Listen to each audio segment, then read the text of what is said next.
أعوذ بالله من الشيطان الرجيم. بسم الله الرحمن الرحيم. ألف لام را. تلك آيات الكتاب وقرآن مبين. ربما يود الذين كفروا لو كانوا مسلمين. ذرهم يأكلوا ويتمتعوا ويلههم الأمل فسوف يعلمون. وما أهلكنا من قرية إلا ولها كتاب معلوم. ما تسبق من أمة أجلها وما يستأخرون.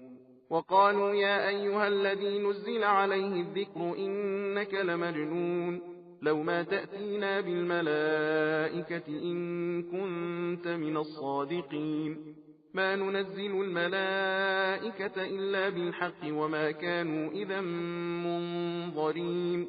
إنا نحن نزلنا الذكر وإنا له لحافظون. ولقد أرسلنا من قبلك في شيع الأولين. وما يأتيهم من رسول إلا كانوا به يستهزئون. كذلك نسلكه في قلوب المجرمين. لا يؤمنون به وقد خلت سنة الأولين. ولو فتحنا عليهم بابا من السماء فظلوا فيه يعرجون لقالوا إنما سكرت أبصارنا بل نحن قوم مسحورون. ولقد جعلنا في السماء بروجا وزيناها للناظرين وحفظناها من كل شيطان رجيم إلا من استرق السمع فأتبعه شهاب مبين. والأرض مددناها وألقينا فيها رواسي وأنبتنا فيها من كل شيء موزون وجعلنا لكم فيها معايش ومن لستم له برازقين. وإن من شيء إلا عندنا خزائنه وما ننزله إلا بقدر معلوم. وأرسلنا الرياح لواقح فأنزلنا من السماء ماء فأسقيناكموه وما أنتم له بخازنين. وإنا لنحن نحيي ونميت ونحن الوارثون. ولقد علمنا المستقدمين منكم ولقد علمنا المستأخرين. وإن ربك هو يحشرهم إنه حكيم عليم. ولقد خلقنا الإنسان من صلصال من حمأ مسنون والجان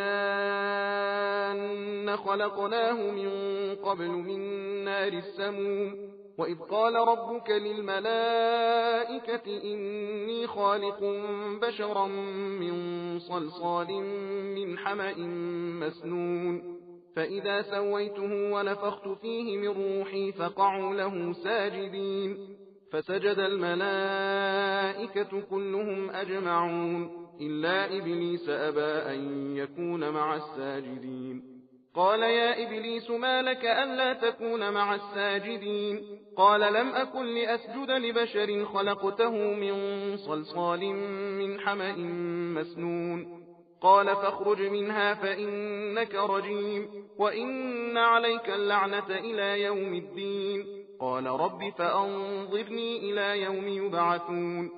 قال فإنك من المنظرين إلى يوم الوقت المعلوم. قال رب بما أغويتني لأزينن لهم في الأرض ولأغوينهم أجمعين إلا عبادك منهم المخلصين. قال هذا صراط علي مستقيم. إن عبادي ليس لك عليهم سلطان إلا من اتبعك من الغاوين. وإن جهنم لموعدهم أجمعين لها 7 أبواب لكل باب منهم جزء مقسوم. إن المتقين في جنات وعيون ادخلوها بسلام آمنين. ونزعنا ما في صدورهم من غل إخوانا على سرر متقابلين لا يمسهم فيها نصب وما هم منها بمخرجين. نبئ عبادي أني أنا الغفور الرحيم وأن عذابي هو العذاب الأليم. ونبئهم عن ضيف إبراهيم إذ دخلوا عليه فقالوا سلاما قال إنا منكم وجلون قالوا لا توجل إنا نبشرك بغلام عليم قال أبشرتموني على أن مسني الكبر فبم تبشرون قالوا بشرناك بالحق فلا تكن من القانطين قال ومن يقنط من رحمة ربه إلا الضالون قال فما خطبكم أيها المرسلون قالوا إنا أرسلنا إلى قوم مجرمين إلا آل لوط إنا لمنجوهم أجمعين إلا امرأته قدرنا إنها لمن الغابرين فلما جاء آل لوط المرسلون قال إنكم قوم منكرون قالوا بل جئناك بما كانوا فيه يمترون وأتيناك بالحق وإنا لصادقون فأسر بأهلك بقطع من الليل واتبع أدبارهم ولا يلتفت منكم أحد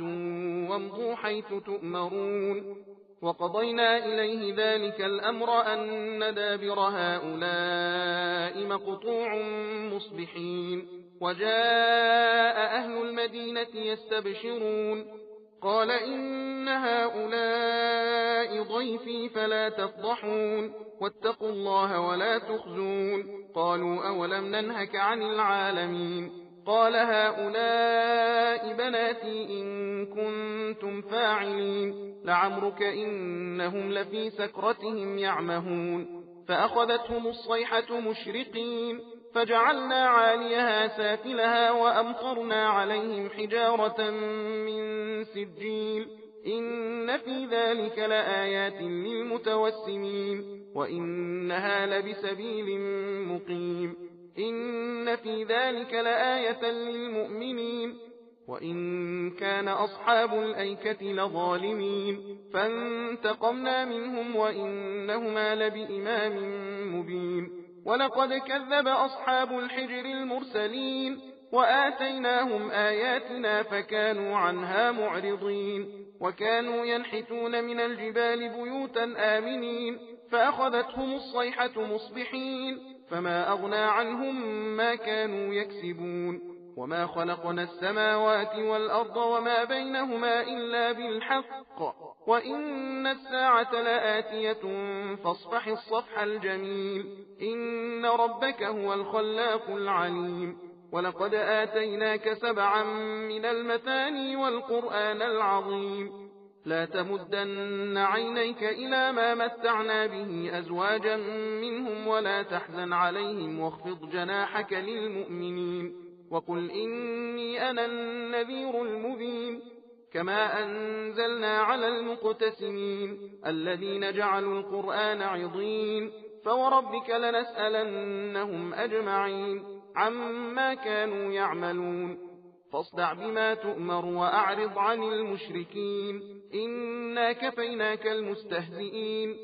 الذين يجعلون مع الله إلها آخر فسوف يعلمون ولقد نعلم أنك يضيق صدرك بما يقولون فسبح بحمد ربك وكن من الساجدين واعبد ربك حتى يأتيك اليقين بسم الله الرحمن الرحيم أتى أمر الله فلا تستعجلوه سبحانه وتعالى عما يشركون ينزل الملائكة بالروح من أمره على من يشاء من عباده أن أنذروا أنه لا إله إلا أنا فاتقون خلق السماوات والأرض بالحق تعالى عما يشركون خلق الإنسان من نطفة فإذا هو خصيم مبين والأنعام خلقها لكم فيها دفء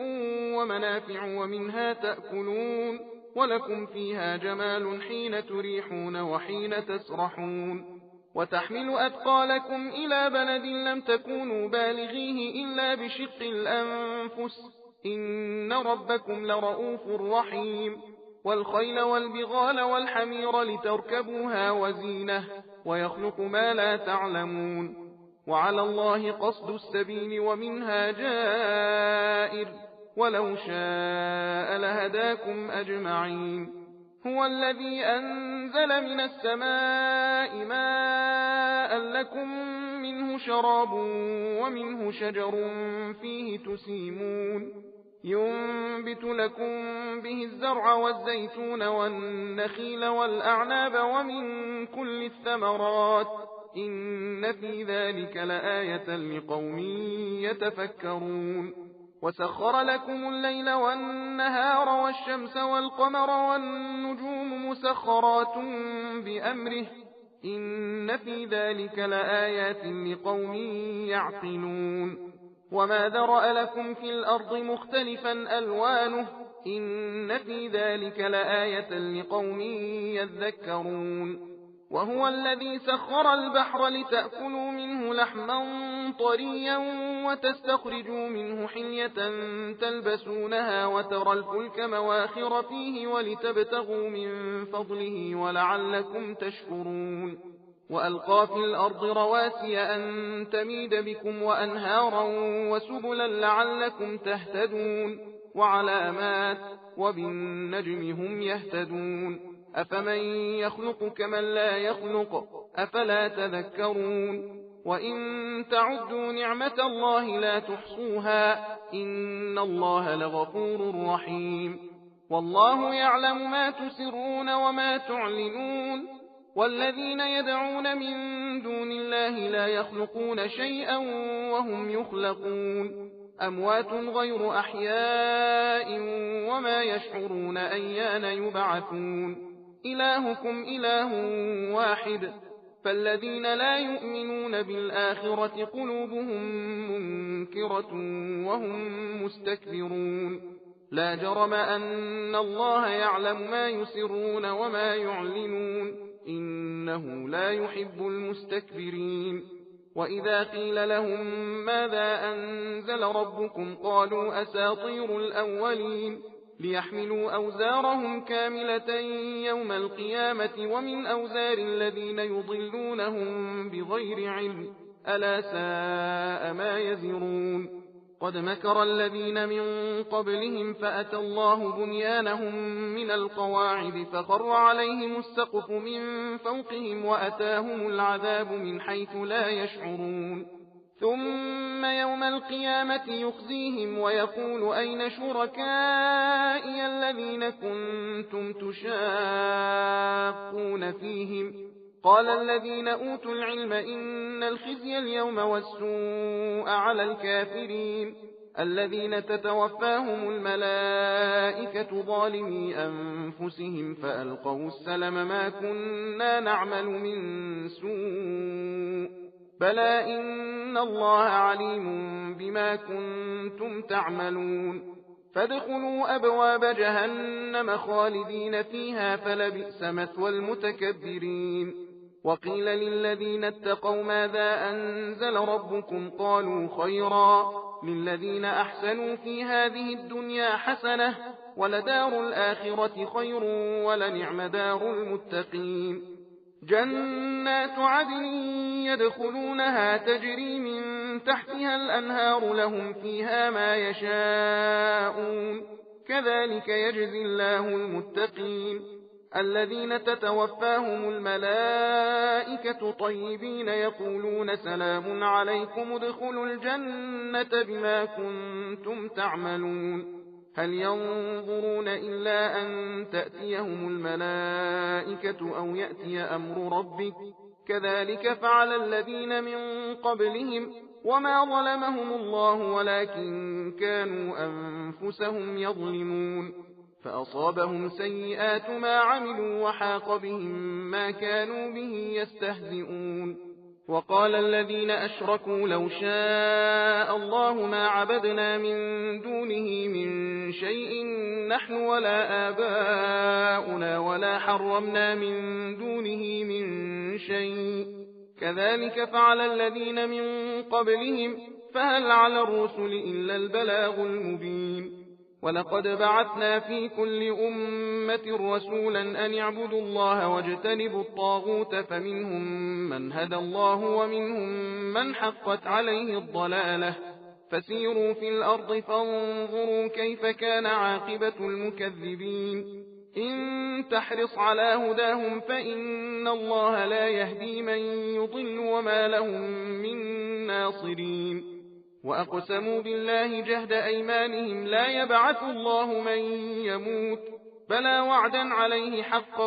ولكن أكثر الناس لا يعلمون. ليبين لهم الذي يختلفون فيه وليعلم الذين كفروا أنهم كانوا كاذبين.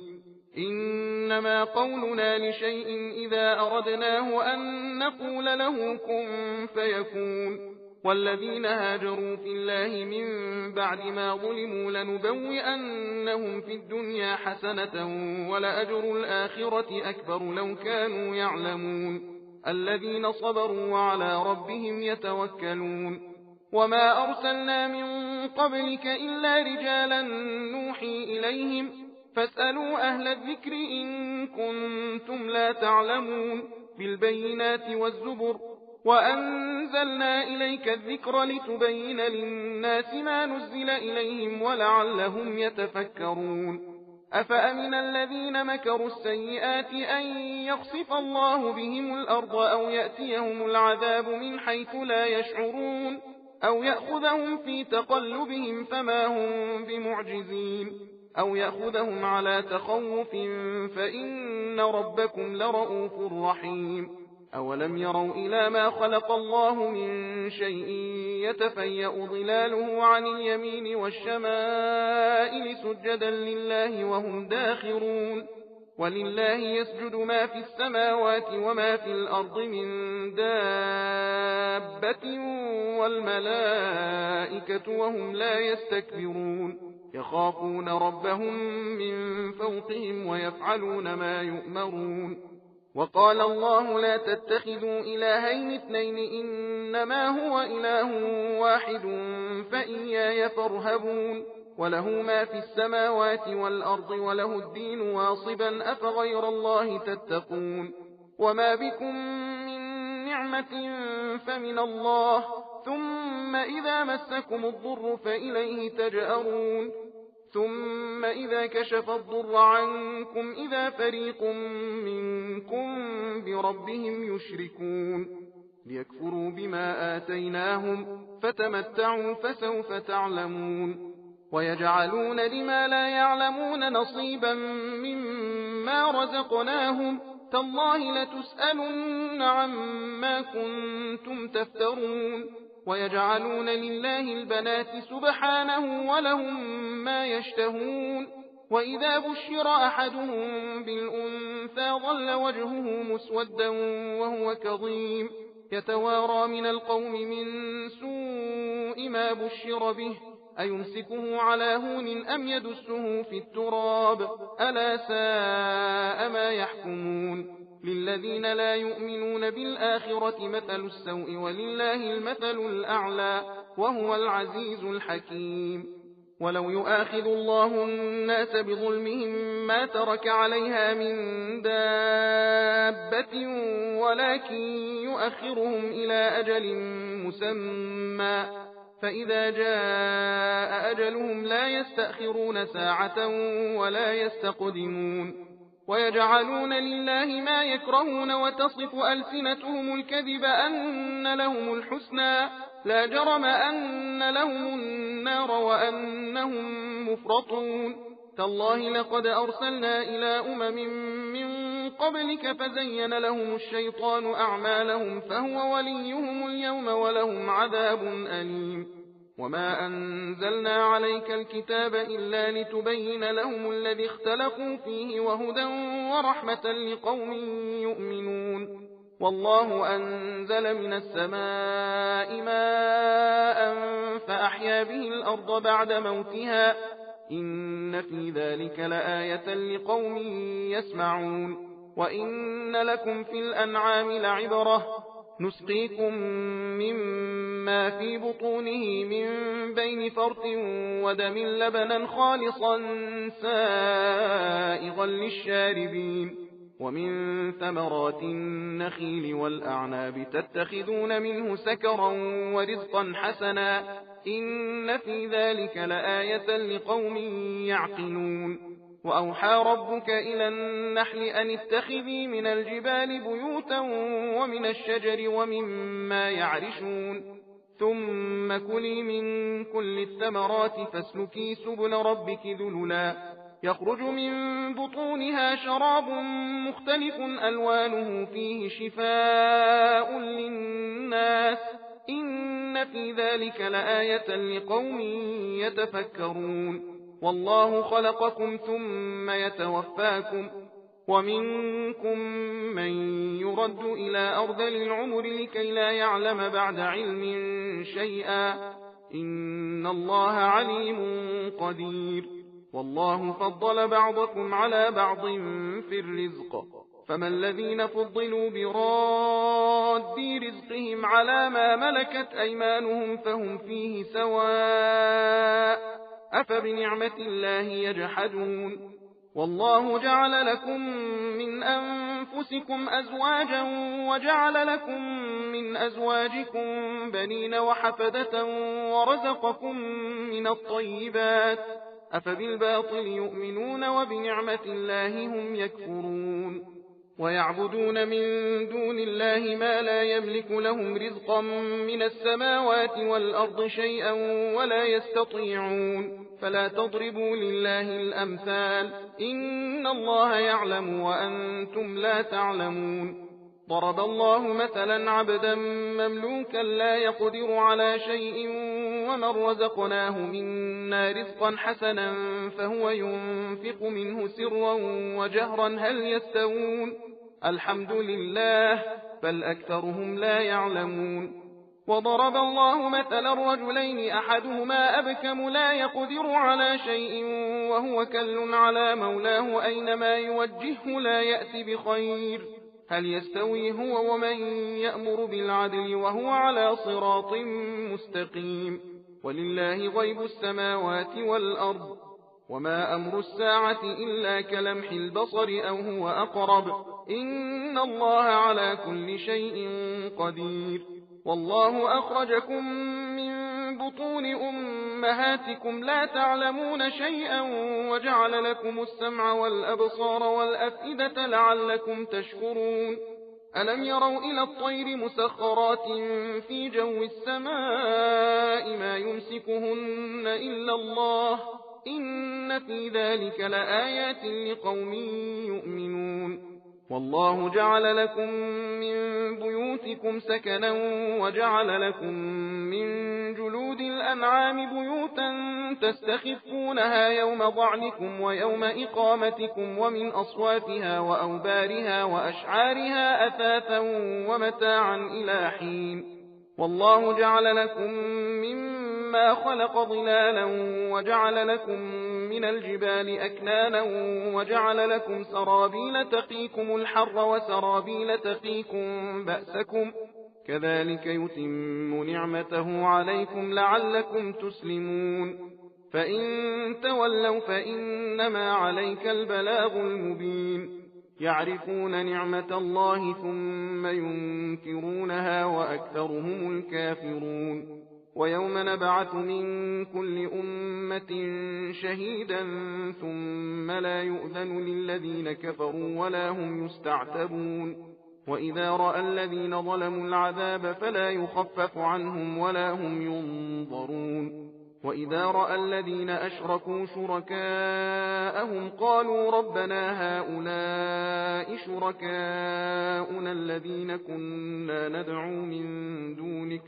فألقوا إليهم القول إنكم لكاذبون وألقوا إلى الله يومئذ السلم وضل عنهم ما كانوا يفترون الذين كفروا وصدوا عن سبيل الله زدناهم عذابا فوق العذاب بما كانوا يفسدون ويوم نبعث في كل أمة شهيدا عليهم من أنفسهم وجئنا بك شهيدا على هؤلاء ونزلنا عليك الكتاب تبيانا لكل شيء وهدى ورحمة وبشرى للمسلمين إن الله يأمر بالعدل والإحسان وإيتاء ذي القربى وينهى عن الفحشاء والمنكر والبغي يعظكم لعلكم تذكرون وأوفوا بعهد الله إذا عاهدتم ولا تنقضوا الأيمان بعد توكيدها وقد جعلتم الله عليكم كفيلا إن الله يعلم ما تفعلون ولا تكونوا كالتي نقضت غزلها من بعد قوة أنكاثا تتخذون أيمانكم دخلا بينكم أن تكون أمة هي أربى من أمة إنما يبلوكم الله به وليبينن لكم يوم القيامة ما كنتم فيه تختلفون ولو شاء الله لجعلكم أمة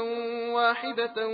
ولكن يضل من يشاء ويهدي من يشاء ولتسألن عما كنتم تعملون ولا تتخذوا أيمانكم دخلا بينكم فتزل قدم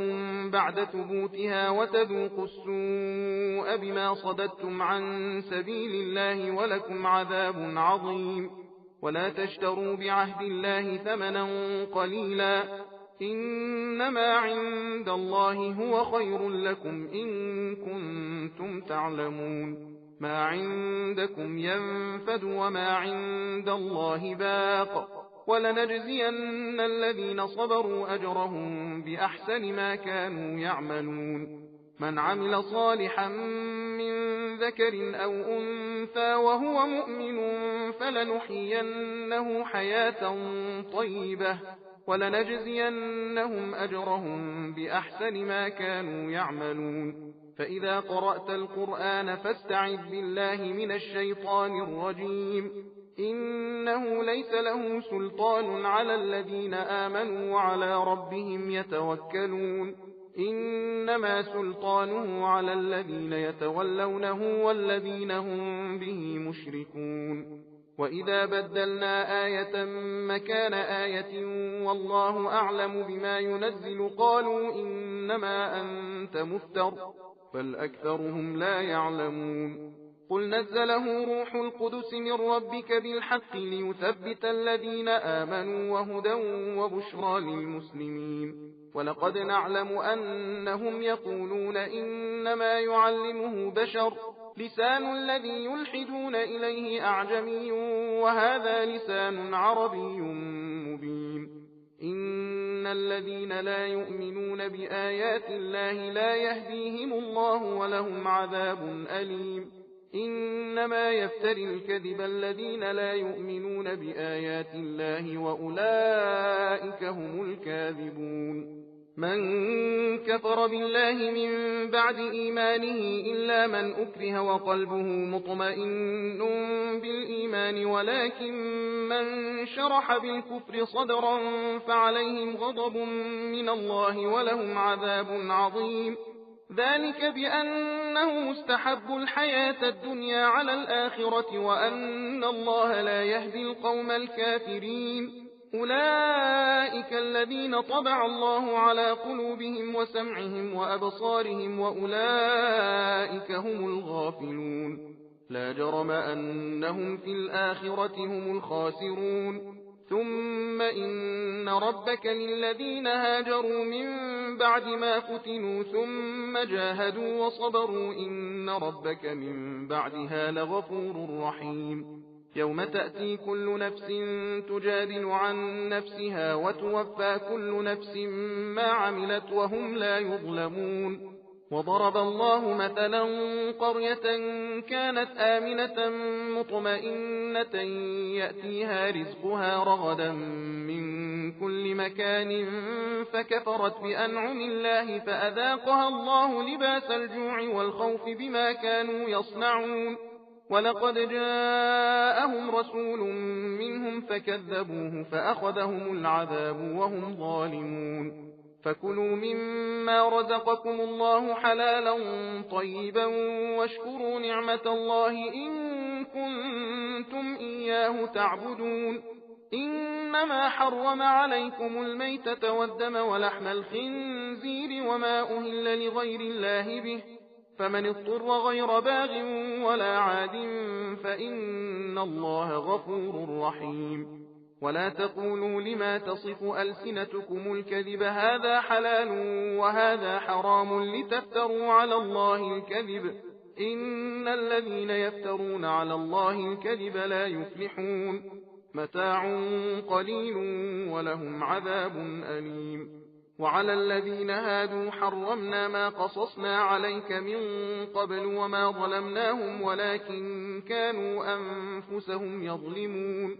ثم إن ربك للذين عملوا السوء بجهالة ثم تابوا من بعد ذلك وأصلحوا إن ربك من بعدها لغفور رحيم إن إبراهيم كان أمة